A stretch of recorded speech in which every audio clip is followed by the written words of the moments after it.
Hello and welcome back to another episode of Healing Conversations, where we believe that your energy is your own medicine. I am your host, Rev Bev, and I am absolutely thrilled that you have joined us again this week on another journey for self-discovery and celebration of our individuality. As you know, this podcast is for anyone who needs that extra motivation and inspiration to live with purpose and fulfillment. We have been diving into important topics to help you put yourself first and live your best life. Because at the end of the day, you know it is all about you and finding true happiness and fulfillment within yourself. Every week, we embark on a journey toward personal growth and self-discovery, remembering that this is a safe space for open and honest conversation that will inspire you to live with purpose and to embrace your true self. So are you ready to heal and to thrive? This is a place for exploration, inspiration, and empowerment. Today, we are excited to again feature a special guest in our ongoing series, The Secret Sauce is You. Throughout this series, we will have a chance to listen to individuals who have uncovered their unique secret sauce. They live purposefully and make a significant impact in the world around them. Our guest today is a shining example of someone who has found their secret sauce and is using it to make a positive impact on the world around us.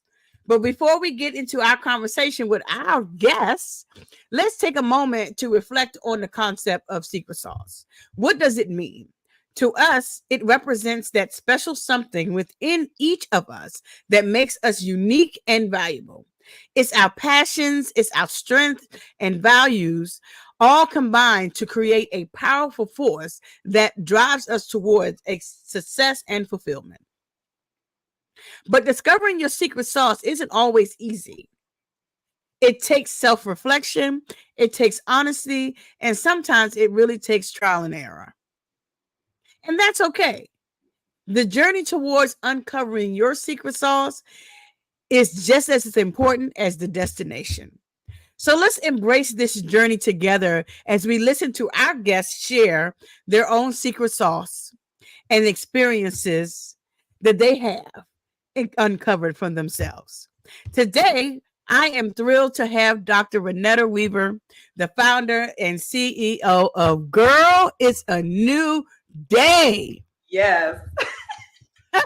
With us today. And I just want to say, first of all, that I love that. I just love Girl, It's a New Day. Before we dive into everything, I want to know, where did Girl, It's a New Day come from? Because Yes. Okay. Look, I'm telling you. I love it too. And thank you, really, Rev Bev. Thank you for having me here in this podcast, The Secret Sauce. And you want to talk about where Girl, It's a New Day came from. I really feel like it came from the sky, right? It's not something that I named, but my mentor gave me the name when we were talking about, me redefining myself and changing my brand and all this stuff. And just through our conversations, he was like, "Girl, it's a new day." And I was like, I like that, right? And I really like it because I feel like I have embodied the principles behind Girl, It's a New Day. And I want to help explain that to other people so that they can embrace a shift in their life. I love that. And let me just tell you, because every time since we've met and we became friends on Facebook. Yeah. And every time I see you post something that says Girl, It's a New Day, I'm just be like, yeah, it is. It's just like, when you can wake up in the morning and know that it's a new day, that's such an amazing feeling. So let me just share, like, yes, waking up in the morning can be an amazing feeling, or it can be a feeling like I'm still here, and Mm. I don't know what to do with this thing called life, right? It can be a really heavy feeling. But when we talk about girl, it's a new day. It's a new day to reinvent yourself and reimagine what you are doing with this thing called life, right? And how Mm. you are living that life. And there's a freedom associated with it, right? When we talk about girl, it's a new day, we're talking about walking away from saying yes to other people and no to ourselves, where we're flipping that script and saying yes, yes to ourselves, whatever that is, without apology, right? And Mm. saying no as a complete sentence without explanation. Mm. I love that. I love that. I really do, because it's hard to say no sometimes, and people don't realize that. No, and you know what? And I'm so glad you said that, because that is something that that I experienced this past weekend at a wellness event that I went to, where they talked about that no is a complete sentence. It is. You don't need no explanation about, or the reason why you're saying no. That no is a complete sentence. It is what it is, and it's exactly what it is. It is no. It's not no, no if, ands, or but about it. It's no. But when did that change, right? Because if you look at a 2-year-old, all they say is no, no, no, no, no, right? That's one of Mhm. the first words they learn is no, right? And then somehow they learn like they're not supposed to say no to everything. And then Thing. and somehow they learn they're not supposed to say no, Mhm. right? And Yeah. I think we grow up with that, like, yeah, you don't say no to everything, but it's okay to say no, right? And we have to Mhm. relearn that. Some week I got in a debate with somebody whether no was a superpower. And I said, Mm. no is a superpower. That's a power we're born with. We're born saying no, No. and we learn that we're not supposed to say no. Somehow we learn that that's not acceptable, and we carry that with us. And then when we Mhm. start trying to say no, it's very uncomfortable. Yeah, because I think in the beginning we learn, because when you think about when we're kids, and when and when we're small, we are we're selfish, what I'm saying? So that no is no, what I'm saying? Because it's about me and what I want and what I need, what I'm saying? So then, but as we start growing up, we start growing and learning, and for some reason we start putting everybody else's needs before our own. What I'm saying? So then that's when that yes comes, that people pleasing comes, and then we forget to say no to we start saying yes to everything else and start saying no to ourselves and yes to everybody else. So it kind of reverse. So we're not selfish anymore, and And not can we realizing that, talk about that? saying no, saying yes to yourself is not selfish. It's necessary.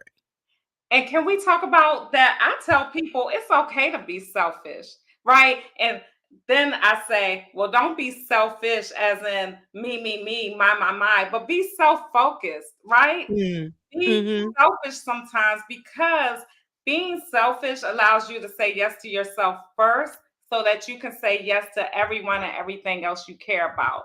If Mm-hmm. you put everything else first before you become resentful. And then Mm. you're doing things out of obligation and out of expectation instead of out of the desire of your heart to really be there and do something for someone. But when you say yes, and you're a little bit selfish, and you say no, I can't do that right now, or no, that's not good for me. It's a good thing, but it's not a good thing for me right now in my life. When you start being a little selfish, then you become happier with yourself and with your choices, and then you can decide how to pour from your overflow. Mm-hmm. Yeah, that is Yeah. so true. You say yes with a purpose. Yes. Yes. Yes. Mm-hmm. Yes. Yeah. Yes. What That was purpose? just like. And what that purpose being, again, not the purpose of I don't want somebody to be mad at me, so I'm saying Mm-hmm. yes for the purpose of getting people to like, love, and accept me. No, that's not the purpose we're talking about. Say yes with a purpose being that is purpose driven out of the desire to truly show up and want to be there for somebody, or want to participate in something, right? When you say yes, let that yes serve you as well as someone else. Someone It's else. not wrong to serve yourself. You have Mm-mm. to put yourself on your plate too. Yeah, exactly. That is so true. It is so true. It is so true. And I, you know what? And I know we probably we could probably Girl, see, you done got me. See how you see how you do? You done got me started. I'm very passionate, as you can like, you done got me started because I was getting ready to go to something else. And I was just saying, you know what? Wait a minute, let me pull myself back. Because we could probably talk this whole episode just about that one thing, you know what I'm saying? Because it's so key, you know what I'm saying? And it's so necessary. And there's so many people out there that truly needs to hear that, you know. They yeah. really, really do. Because I was just talking to a friend of mine about we were just talking about love and about how, when people learning how to love. It's just like so many people don't really know what love is and what it means, because love has been taught to be love with conditions, with Conditions. rules, with expectations, Yeah. saying with so many things, instead of love just being what it's supposed to be, love.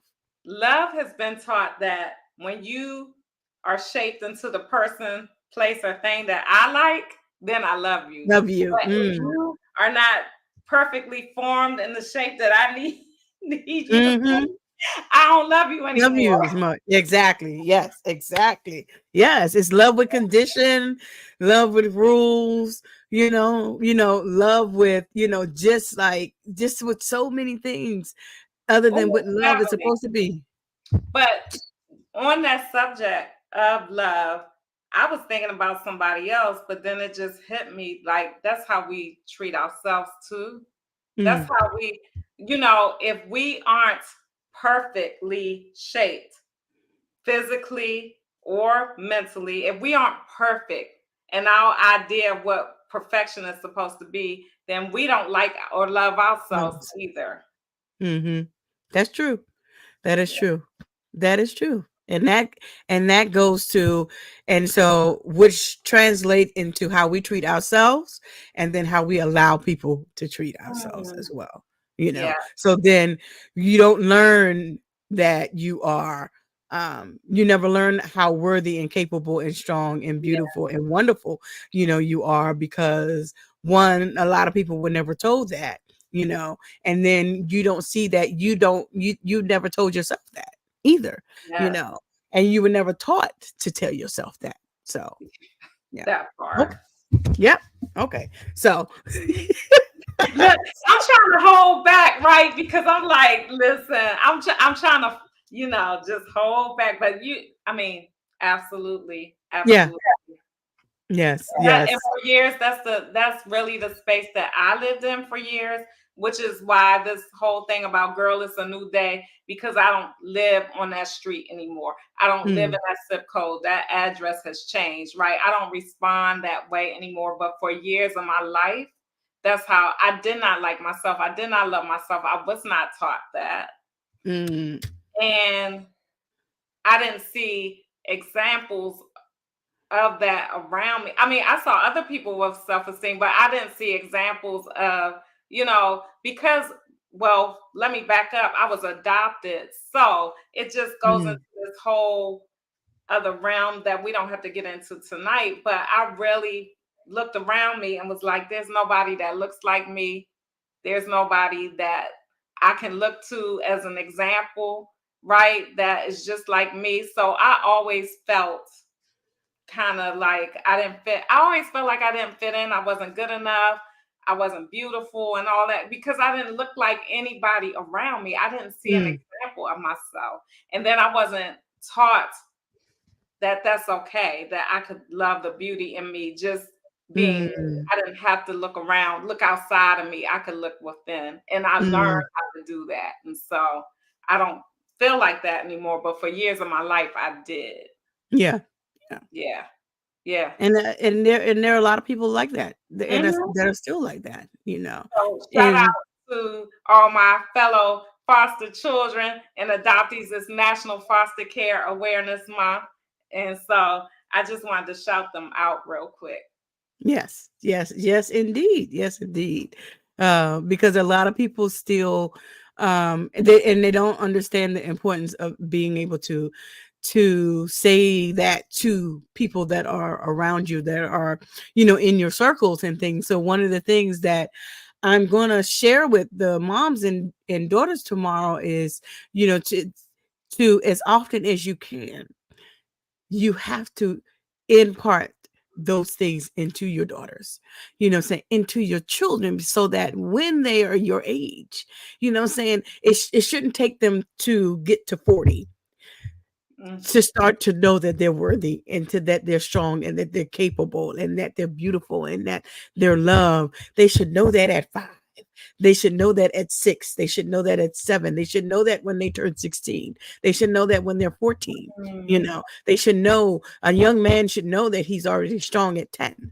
What I'm saying? And not because he's that when he's 20, what I'm saying, or not because he became your baby daddy, what I'm saying, but Yeah, not taking care of him. You know what I mean? It's just yeah. like, what are we teaching them? And Mhm. what are we teaching our younger generations about, how to love one another, let alone how to love yourself, and to know that you are capable, and you are worthy, and you are a person of worth.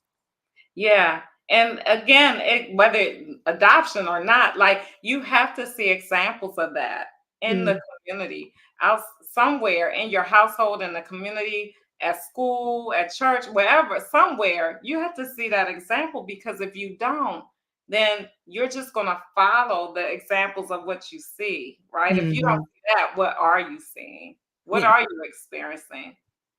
that's true. Yeah. Okay, so let's get into this interview. I Because if thought we we were don't, we're gonna keep on going, and then we have to have you come back again so we can really talk about what we're supposed to be talking about. What's sorry, supposed to really matter, because this is my show, because we can talk about what we want to talk about for real. You know what I'm saying?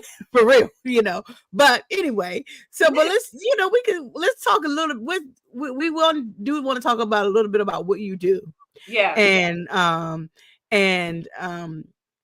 a little bit more about Girl is a New Day, Mhm. and just a little bit about, some of the things that you are doing, and a little bit about your secret sauce. So I Yeah. know that, when we were going through the interview process, and when I asked you like 4 things that you would like the audience to know about you.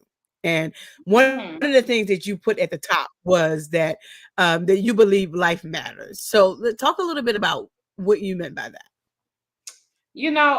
I do believe that life matters, and I don't mean just breathing, right, or existing through life, but really living, fully living in this dash, right, the space between our birthday and the date that we transition to another realm. I really fully believe in living this thing called life, and living it on your terms and the desires of your heart, right? But it's so hard for some people to get there. And Mm, that's why a lot of, sometimes, including me, a lot of people don't want to be here. A lot of people are suicidal, right? That's a space that I lived in for years, because I was like, what's the point of getting up another mm, day? And it's just going to be the same as yesterday. And yesterday wasn't good. And I don't see how this day is going to be any different, right? And so when I said life matters, it really does. And so if people find themselves in that space where they're like, what's my purpose? Why am I even here? I just hope and pray that they will connect with someone, whoever they can connect with, that can help them to understand that they do have a purpose. They were born with one, somehow they forgot it or weren't taught it, but everybody has a purpose and every life has meaning. yeah, because girl, it's a new day. Yes, yes, yes, yes, yes, yes. So I know that you are passionate about AI. Yes, you are an AI advocate, and I know that you have been um you have been able to integrate it into the therapeutic process and what Yeah. you do, and in your work that you do in social work, and and Mhm. those type of things. So tell us a little bit about your background in therapy and social work, and how you have been able to integrate this phenomenon of AI into what you're doing. Yeah. Thank you for letting me share. So, I've been a social worker. I guess I'm considered a senior social worker. I don't know how I got here, but I guess after 20 something years of practicing social work, that's what I'm considered as now, as being now. So, I've worked, started with families and children and worked with the elderly in nursing homes, worked in foster care. And my last job before I left, I worked with the military for over a decade. And then I Mm, came home and decided to do private practice. And what happened is in 2020, everybody knows we had the pandemic. And so I started doing private practice a little differently and just trying to find out, like, so many people were in crisis, like not feeling. So many people were dealing with, anxiety, right, or depression, and just feeling the need to reach out to a therapist. And there weren't enough slots for people to see me or see other therapists. There just wasn't enough to go around. And I kept trying to ask myself, like, how are we going to serve all these people that really need to be served, right? That deserve to be served. And what I found out is that through the power of artificial intelligence, I could have an idea and create that idea really quickly, right? It wasn't taking me a year to write a book, or it wasn't taking me months to write a course, or, it wasn't very expensive for me to give an extra training to people who needed it, right? So I started creating all these products and services and really finding out, like, I can save time, save money, and 10x my, creativity by just using AI. And that's what I started using it for. So while some people were like scared of AI, saying it's going to take my job, which it actually does take jobs, but it creates them too. So I empower people by saying, yes, it might take jobs, but if you learn this thing, you can create a job for yourself. But I really like it because it just allowed me to extend my services to my clients beyond that 45 minutes. So if they couldn't get in to see me, or they could only see me 45 minutes that week and they needed more, I had more for them because of artificial intelligence. It allowed me to create more. And so I really do love it. And I actually got certified in it last year. So now I am a certified AI consultant and a social worker. So okay. yeah. So I tell my community, my social work community, how to blend the two and make things, Okay. better for them in their work too.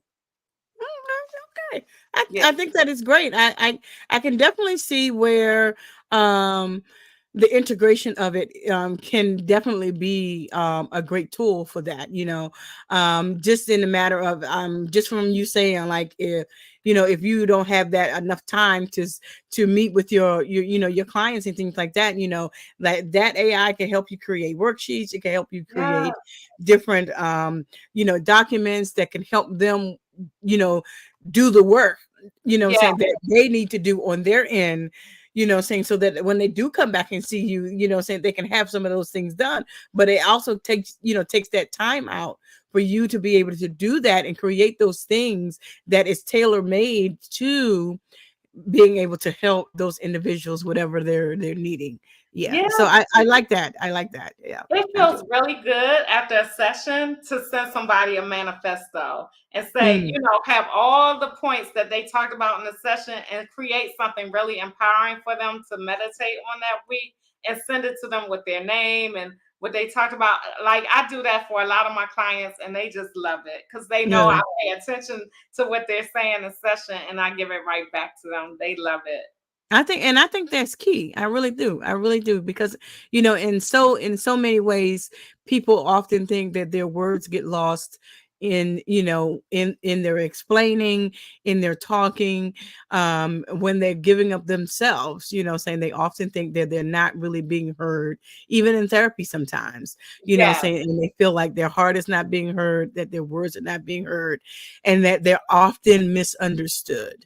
yes. So, and I like that you do that. And I like that you give them another level of that to help them realize that they are being heard, and that not only they're being heard, that you're able to give back to them what you're hearing, and giving it back to them in another way that can actually, also help them along their journey towards healing and restoration.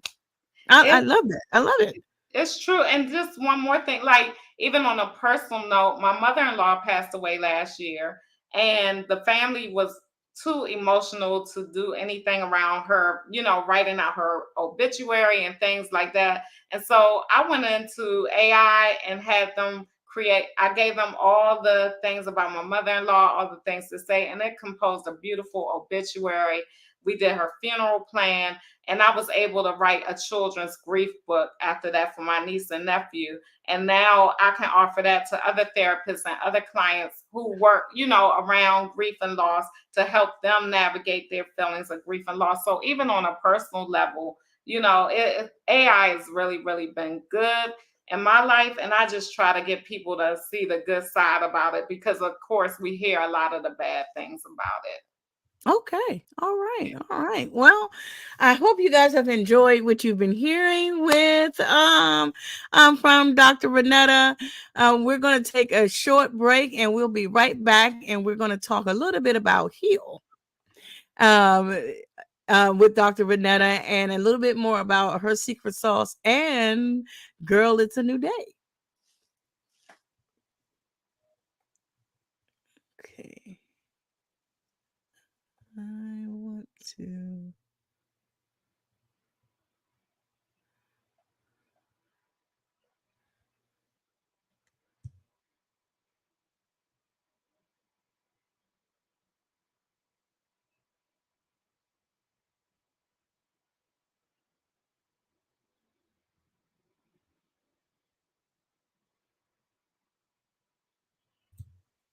Okay, so scratch that. We're gonna keep going. All right. It's okay. It is okay. It's I thought I was in a different mode, but I'm not. But Okay. it's okay. Yeah, hey, hey. I, it is what it is. But so let's go and let's talk a little bit about heal. Okay. So I asked you about 3 things that you would like the audience to take away from your interview today. And you had heal as an acronym. It's just, which is something that I love. So and I'm looking at it, and so your heal acronym is harmony, empathy,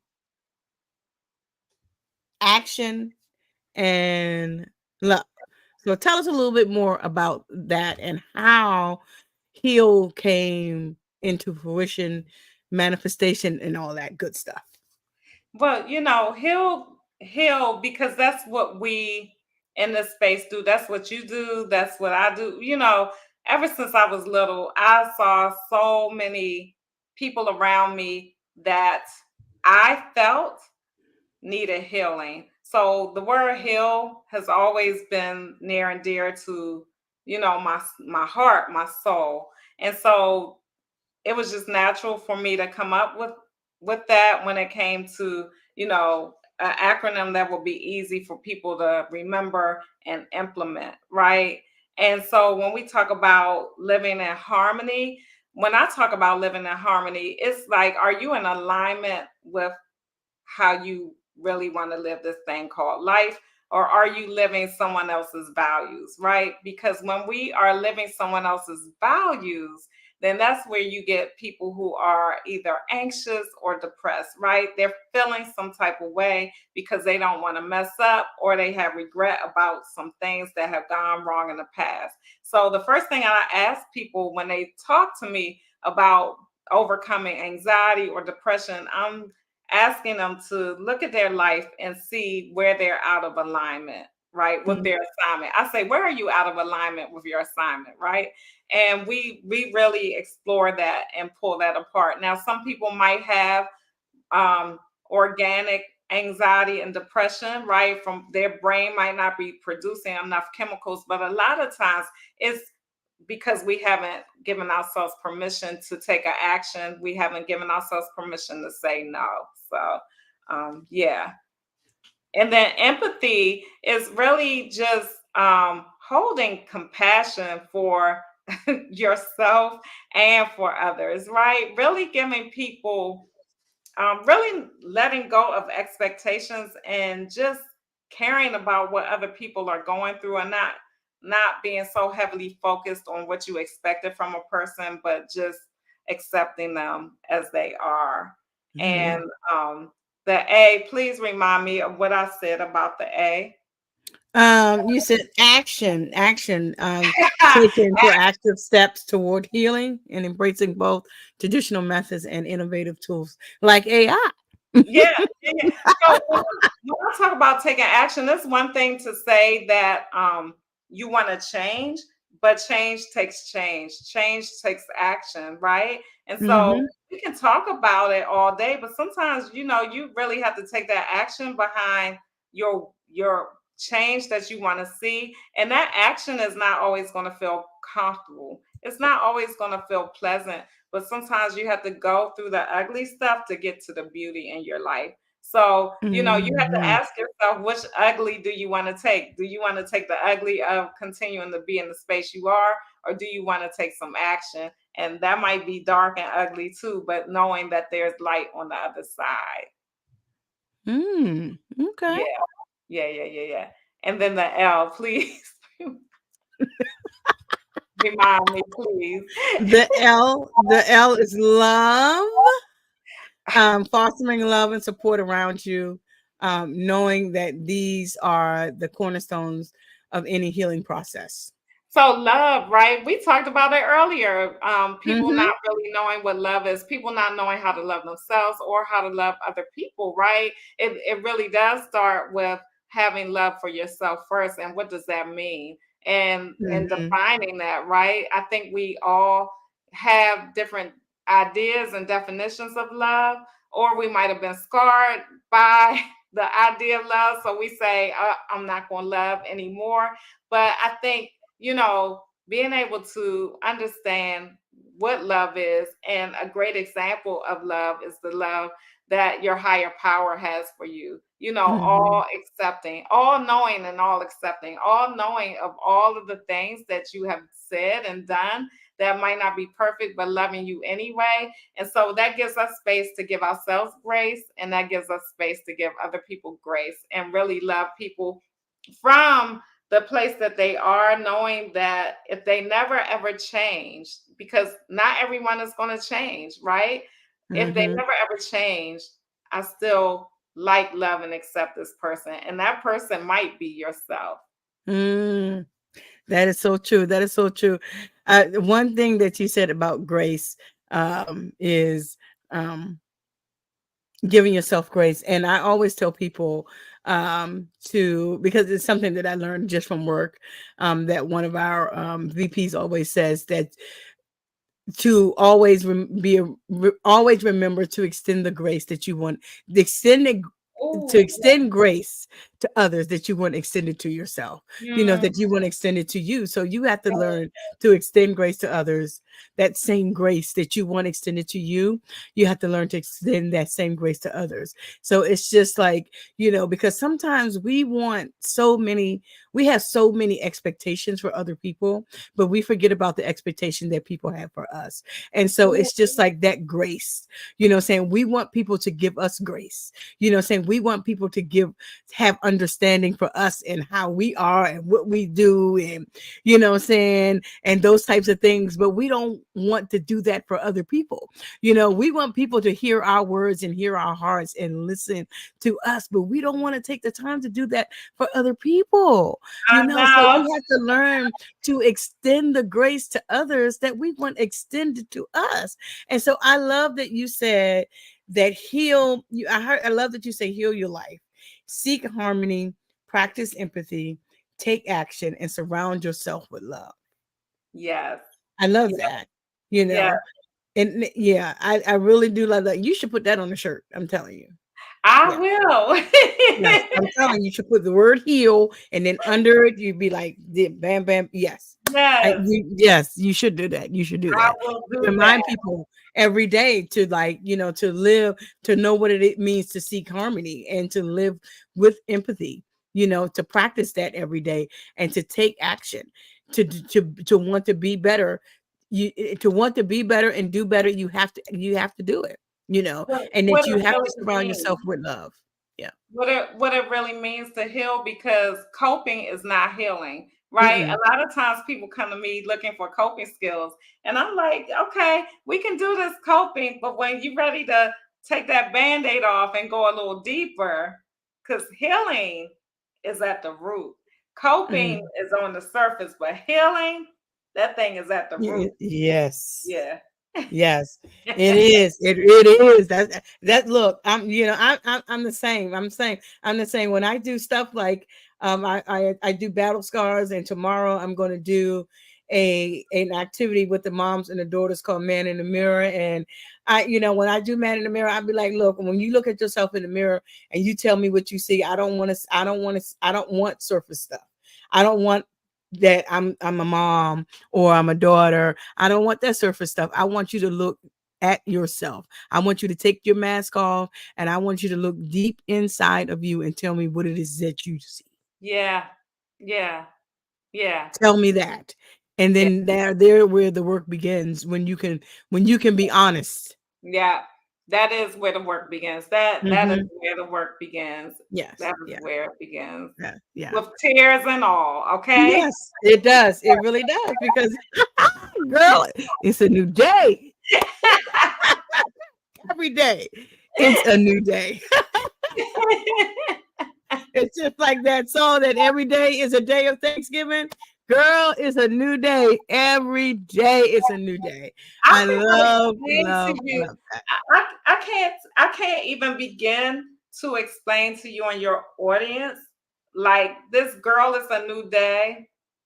It I can't even explain how day and night my life is. Right? Sometimes I look at myself and I can't even remember. Like, I was so low at one time for many, many years of my life. Like I said, suicidal and just unhappy, filled with depression, filled with anxiety. And I don't know. It just, all of that is gone. And now it's just this, when I say it's a new day, it's a new me. And I remember where I was, but I don't feel it. I Mm, remember, because I remember that's the place that a lot of people still are. And I encourage them that this side of life does exist. They just need to keep going and fighting to get there. mm. So now that you are in your realm of girl, it's a new day. And as we bring as we come to a close, tell me what your secret sauce is. All right. I hope y'all are really ready to hear this, because, all right, my secret sauce is that I take risks. I Mm, I am a risk taker and an action taker and a take two taker, meaning I will take the risk, I will take the action, fast action. I don't think things through as much as I probably should. I just go with it. And if it's wrong, I do it again and I do it differently, right? So that's part of it. But my secret sauce has, a little blend to it. So, mm, second thing is that I believe in the power of words and self-talk. Like, even though I mm, was really, really low for many, many years of my life, there was a corner of my mind that just believed in the beauty of my dreams. And I think that little corner of my mind kept me going. I just believed mm, that one day, the things that I wanted would manifest, they would happen. I don't know why I believe that, but I always had this positive outlook, even though I felt really, really low. So I think that's mm, part of my secret sauce, is that self-talk and positive outlook, affirmations. I journal, and I I act as if, right? I write things down as if I'm going to have them.